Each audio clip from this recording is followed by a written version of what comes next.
নমস্কার বন্ধুরা, welcome to my channel my fortune story. আশা করছি আপনারা সবাই ভালো আছেন। ফিরলাম নতুন ভিডিও নিয়ে। ভিডিওটি সম্পূর্ণ দেখার অনুরোধ রইল। আর ভিডিওটি দেখে যদি ভালো লেগে থাকে তাহলে প্লিজ একটা লাইক করে দেবেন। আর অবশ্যই আমার চ্যানেলটি সাবস্ক্রাইব করে আমার পাশে থাকবেন। আজকে আমি দেখাবো যে আমার সেকেন্ড ওয়ার্ড্রপটা কিভাবে সাজিয়ে নিলাম। আমার যে ঘরে আমি আগের দিন ভিডিওতে পোস্ট করেছি, যে ঘরে আমি থাকি সেই ঘরের ওয়ার্ড্রপটা কিভাবে সাজিয়েছি আর পাশের ঘরের ওয়ার্ড্রপটা আজকে কিভাবে সাজালাম সেটাই আপনাদের কাছে দেখাবো। আর ইনস্টিংক্টস, আমার উচ্চারণে ভুলও হতে পারে। তুমি আমাকে কমেন্ট করে জানিয়েছো সুন্দর হয়েছে আর অনেক ভালোবাসা জানিয়েছো, তো আমি তোমার কাছে ধন্যবাদ জানাই। আর এইভাবেই আমার পাশে থেকো, আমায় ভালোবাসা দিও, এটাই কামনা করব। তাহলে চলুন ভিডিওটি স্টার্ট করি, আশা করছি ভালো লাগবে। এই ওয়ার্ড্রপটা তৈরি হয়ে যাবার পর থেকে আর তারপর এইটা ঝাড়া পোছা কিছুই করা হয়নি।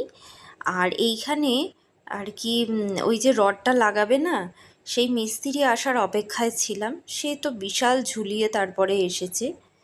আমার ওখানে রডও লাগানো হয়ে গেছে। আর এইগুলোকে আমি এখন পরিষ্কার করে নিচ্ছি। আগে ভালো করে পরিষ্কার করে নেবো। দেখুন কত নোংরা ধুলো পড়ে আছে। এইগুলোর ওপর আমি কোনো জিনিসই রাখতে পারবো না, সুতরাং ওটাকে আমি প্রথমে ঝাঁট দিয়ে ভালো করে যে ভিতরের যে ময়লাটা আছে সেটা মোটামুটি বার করে নেওয়ার চেষ্টা করছি। কারণ জানেন তো, একটা গার্ড রয়ে গেছে সামনে, সেইটা দিয়ে ভালো করে না ঝাঁট দেওয়া যাবে না। তাই জন্য ওটা যতটা আর কি সম্ভব ঝাঁটাই করে তুলে নিয়েছি। তারপর জল ন্যাতা দিয়ে ভালো করে ওই জায়গাটা মুছে নিয়েছি। যেহেতু ওখানটা মেজে করাই ছিল, তো এখন তারপরে কাজ হওয়ার পর রং টং হয়েছে, দেখতে খারাপ লাগছে। ওখানটা আমি ভালো করে মুছে নিতে বেশ নোংরা উঠেছে। বলবো কি, এক বালতি জল পুরো কালো নোংরা হয়ে গেছে। তো পরিষ্কার টরিষ্কার করে ওই জায়গাটা আমি ভালো করে শুকনো করে নিয়েছি। শুকনো করে নেবার পর এখানে আমি আবার পেপার বিছিয়ে দিচ্ছি। জানেনই তো, আমি পেপার বেছানোটাই পেপারই বেছাই আর কি। কাপড় কাটা যে পোকা, সেই পোকাটার হাত থেকে রক্ষা পাওয়ার জন্য। আর এইখানে আমি রেখে দিচ্ছি চাদর। কয়েকদিন আগে আমি বেশ কিছু চাদর কিনেছিলাম, তাও কয়েকদিন আগে, কি বলবো, মা তখন ছিলেন। বেশ কিছু চাদর তখন আমি কিনে রেখে দিয়েছিলাম, তখন আমি বাপের বাড়ি ছিলাম। একদিন মার্কেটিং করতে গিয়েছিলাম, আর চাদর তো লাগেই, বলুন, বিছানার চাদর প্রচুর লাগে। ওইগুলো আমি এক জায়গায় ঠিক করে সাইড করে সাজিয়ে রেখে দিলাম। তারপরে মশারিগুলো রাখলাম। মশারিগুলো জানেন তো, আমার বিয়েতে কেনা। দুটো মশারি কিনেছিলাম, মশারি খুব তাড়াতাড়ি ছিঁড়ে যায় বলে, কিন্তু এখনও ব্যবহার করে ওঠা হয়নি। আর এই যে কার্পেটটা দেখছেন, এটা আমি হরিদ্বার থেকে কিনেছিলাম। বিয়ের তত্ত্বে নিজের হাতেই সাজিয়েছিলাম। বিয়ের তত্ত্ব প্রায় 90% আমি নিজের হাতেই নিজে সাজিয়ে রেখে দিয়েছিলাম। এই কার্পেটটাও সাজিয়ে রেখেছিলাম। সেই তারপর থেকে যে তত্ত্ব এসেছিল, তারপর থেকে আর কার্পেটটা খোলাও হয়নি, ইউজও করিনি। এখন যে এই নতুন বাড়ি বলবো না, বাড়ি ছিলই, যে নতুন ঘরগুলো হয়েছে, এগুলো সুন্দর করে গুছিয়ে তারপরে ঠিকঠাক করে এই কার্পেটটা ইউজ করার চেষ্টা করব। তাই এখনের মতো এইটাকে আমি তুলে রাখলাম ওপরে। আর ওপরের তাকে আমি রেখেছি আমার বিয়েতে যেসব পাওনা জিনিস, বেশ কিছু জিনিস আমি সাজিয়ে রেখে দিয়েছি একটা ছোট বক্সে করে, কার্টুন বক্স আর কি। তাতে করে আমার দিব্যসোনার যেসব জামাগুলো ছোট হয়ে গেছে, সেই সমস্ত জামাগুলো আমি প্লাস্টিকে করে মুড়ে মুড়ে গুছিয়ে রেখে দিচ্ছি। আমাদের বাড়ির একটা ট্র্যাডিশন আছে জানেন তো, নতুন বাচ্চা হলে আগের যে বাচ্চারা থাকে তাদের সব জিনিস দিয়েই ইউজ করে বাচ্চা বড় হয়ে যায়। আর এতে করে না অনেকটা অভিজ্ঞতা থাকে। কারণ দেখুন, নতুন কোনো জিনিস, যেমন ধরুন আমি বালিশের কথাই বলি, এত উঁচু থাকে যে সেই বালিশটা সেই বাচ্চাটার পক্ষে না ব্যবহার করা সম্ভব হয় না। তো একটু মাথায় দিয়ে দিয়ে নরম করে দিলে সেই বাচ্চাটা পরবর্তীকালের যে একবারে নিউবর্ন বেবি, তার পক্ষে কিন্তু সুবিধে হয়। আর দেখুন কত প্যাম্পার্স আমার বেঁচে গেছে। এই প্যাম্পার্সগুলো সমস্ত আমি গুছিয়ে রেখে দিচ্ছি। ওর তো লাগে না, যদি কোনো ছোট বাচ্চা থাকে, মানে সবে সবে হয় এই কাছাকাছি মানে সময়ের মধ্যে, তো তাকে দিয়ে দেব। সব রেখে দিচ্ছি, এগুলোতে সব প্যাম্পার্স আছে আর ওর ছোটোখাটো জামা সোয়েটার সব কিছু আছে। একটা বক্স আমার ভরে গেছে, আমি আবার একটা নেক্সট বক্সে আর এই প্যাম্পার্সগুলো না রাখছি। এই প্যাম্পার্সগুলো ওর এখনের একটু বড়োবেলার, এই প্যাম্পার্সগুলো ওর লাগেনি, ওর বাবা যা বলেছি তার থেকে বেশি বেশি কিনে রেখেছে। আর এখন দেখুন কিনে রাখার ফল, ও কিনে রেখেছে কিন্তু সেগুলো ঠিক করে গুছিয়ে অ্যারেঞ্জ করে আমাকে রাখতে হচ্ছে। আর এই যে একদম ছোটোবেলার এই যে উলেন, ওই যে হয় না বাচ্চাদের ভাল্লুক মুখ দেওয়া, এখন মানে ওর সময়টা খুব বেরিয়েছিল এটা, ভাল্লুক মুখ দেওয়া পুরো বাচ্চাটাকে মুড়ে নিয়ে যাওয়া যায়, সেই একটা ড্রেস, এটাও রেখে দিলাম মুড়ে। আর বেশ কিছু কাঁথা টাওয়াল সেগুলো রেখে দিয়েছি। এই কাঁথাগুলো না আমার মায়ের হাতে তৈরি করা, বাচ্চার প্রয়োজন হবে বলে বসে বসে তৈরি করে দিয়েছিল দিদির বাড়ি থেকে। দিদিও অনেক সেলাই করে সাহায্য করে দিয়েছিল, দিদি বলতে আমার বড়দি, ও সাহায্য করে দিয়েছিল। সেই সব কাঁথাগুলো এখন আরও বেশি লাগে না, আস্তে আস্তে বড় হয়ে যাচ্ছে তো আরোই লাগবে না। আর এই যে ছোট ছোট মোজা, এই মোজা দুটো একদম নতুন আছে, ইউজই করিনি। ওর এত জামা কাপড় আর এত উলেন জিনিস যে ইউজ আর করতে হয়নি। এগুলো সমস্তই আমি কেচে ধুয়ে পরিষ্কার করে নিয়েছি, আর নিয়ে তারপরে একটা প্যাকেটে করে সমস্তটাই রেখে দিচ্ছি।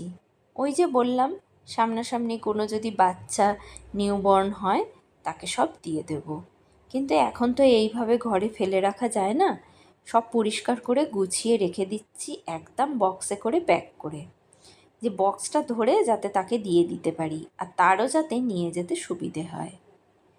ছোটোখাটো দেখুন কত জায়গায় কত প্যাম্পার্স ওর ছড়িয়ে ছিটিয়ে ছিল, সমস্তগুলোই আর কি আমি সব একসঙ্গে অ্যারেঞ্জ করে সব রেখে দিচ্ছি। আর একদম ছোটোবেলায় আমার ছেলে যখন খুব ছোট ছিল, এই বছর দেড়েকের হবে, ও যখন আস্তে আস্তে সব কিছু শিখছে তখন মেলা থেকে কিনে রেখেছিলাম এই ABCD 1 2 নাম্বারস অ্যালফাবেট সবই কিনেছিলাম। কিন্তু কি জানেন তো, হঠাৎ করে এই প্যাকেটটা হারিয়ে গিয়েছিল, খুঁজেই পাইনি। এতদিন পরে যখন বাড়ি থেকে সব নাড়াচাড়া হয়েছে তখন খুঁজে পেলাম। কিন্তু কি দেখুন, এখন আর ওর প্রয়োজন নেই, নতুন আমি কিনেও নিয়েছিলাম যেটা নিয়ে ও এখন খেলে। আর এই স্লেটটা ওর বাবাকে বড় স্লেট আনতে বলেছিলাম, কিন্তু ওর বাবা এনেছে এই ছোট স্লেট, এতে ওর কি লাগবে আমি জানি না, তো সেটাও আমি গুছিয়ে রেখে দিচ্ছি ঠিকঠাক করে।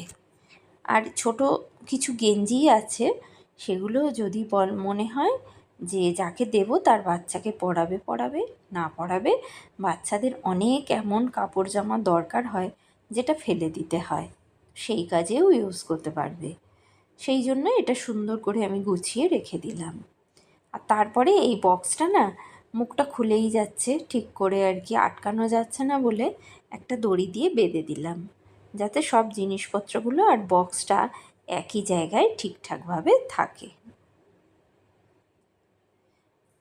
আবার আমার মানে আমার বাচ্চার ছোটোবেলায় এই ব্যাগ, এই মানে কি বলবো, ঝুড়িটাই বলি কি বাস্কেটটাই বলি, বাস্কেটটাই ঠিক আছে বলা, বাস্কেটটার ভেতরেই আমি সমস্ত কিছু ওর জামা কাপড় কাঁথা সব রেখে দিতাম মাথার কাছে, কারণ জানেনই তো ছোটো বাচ্চার কতটা প্রয়োজন হয়, প্যাম্পার্স ওষুধ এর ভেতরেই সব সাজিয়ে রাখতাম।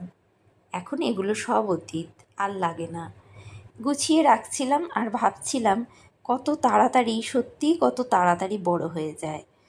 একটা প্লাস্টিক, এই প্লাস্টিকটা আমি বিছানায় বেচাতাম, ও বিছানা ভিজিয়ে ফেলতো ছোটোবেলায়, তাই জন্য গদির যাতে কোনো ক্ষতি না হয় সেই জন্যই প্লাস্টিকটা বিছিয়ে রাখতাম। তা এখন এটাও তুলে রাখছি, কিন্তু প্লাস্টিকটা আবার আমার দরকার হতে পারে যে কোনো পারপাসে, যখন দরকার হবে তখন আমি নামিয়ে নেব। আর এইগুলো দেখুন আমি ওপরের তাকে গুছিয়ে রেখে দিচ্ছি। এইগুলো গোছাতে গোছাতে আমি ভাবছিলাম, আমার মাও বলেছিল একটা বাচ্চা মানুষ করতে তোর খুব কষ্ট হচ্ছে, কেউ দেখার ছিল না। আমার মা আর সর্দি ছিল বলে এখনও বলছি আমার বাচ্চাকে আমি মানুষ করতে পেরেছি। আর এই ছোট মশারিটা, এটাও গুছিয়ে রেখে দিলাম। মা আমাকে বলেছিল, এত কষ্ট পাচ্ছিস তো এই বাচ্চা মানুষটা করতে, দেখবি ও হুট করে বড় হয়ে যাবে। ছর্দিও বলেছিল, এত কষ্ট পাচ্ছিস একটা বাচ্চা মানুষ করতে, নিজেরই শরীর ভালো নয়, তার ওপর পুরো বাচ্চার দায়িত্ব। দেখবি ও হুট করে খুব তাড়াতাড়ি বড় হয়ে যাবে, তখন এই সব জামা কাপড় এইগুলো দেখলে কীরকম একটা লাগবে। তো সত্যি এইটা গোছাবার সময় না দেখছি কীরকম যেন একটা লাগছে, মনে হচ্ছে আমার বাচ্চাটা এত তাড়াতাড়ি বড় হয়ে গেল, সেই ছোট থাকলে একটু বোধহয় আদর করতাম। আর একদম লাস্ট খোপে আমি আমার এই লেপটাও আমি বিয়েতে তৈরি করে এনেছিলাম, এখনও ইউজ করা হয়নি। লেপ আর ইউজ করা কম্বল আর এগুলো সমস্ত কিছু আমি গুছিয়ে রেখে দিলাম। আর দেখুন, এই যে আমি ফার্স্ট খোপটা একদম খালি রেখেছি যাতে কিছু গোছাতে পারি, আর এইগুলো আমার সমস্ত বিয়ের জিনিসপত্র রাখা আছে থার্ড খোপে। সেকেন্ড খোপে বাচ্চার সব জিনিস রাখলাম, আর লাস্ট খোপে এই যে আমার লেপ কম্বল এগুলোকে সব আমি গুছিয়ে রেখে দিলাম, কারণ এগুলো তো শীতে অপরিহার্য। যদিও লেপটা লাগে না, তবুও কম্বলটা লাগবে। এইভাবেই আমি আমার পুরো ওয়ার্ড্রপটা গুছিয়ে নিলাম। তাহলে আমার ওয়ার্ড্রপটা গোছানো কেমন হলো অবশ্যই জানাবেন আমাকে কমেন্ট বক্সে। আর আশা করছি আপনাদের ভিডিওটা ভালো লাগলো। তো ভিডিওটি আজ এই পর্যন্ত রাখলাম, ফিরবো নতুন ভিডিও নিয়ে। ততক্ষণের জন্য সবাই ভালো থাকবেন, সুস্থ থাকবেন, ভগবান সবার মঙ্গল করুন।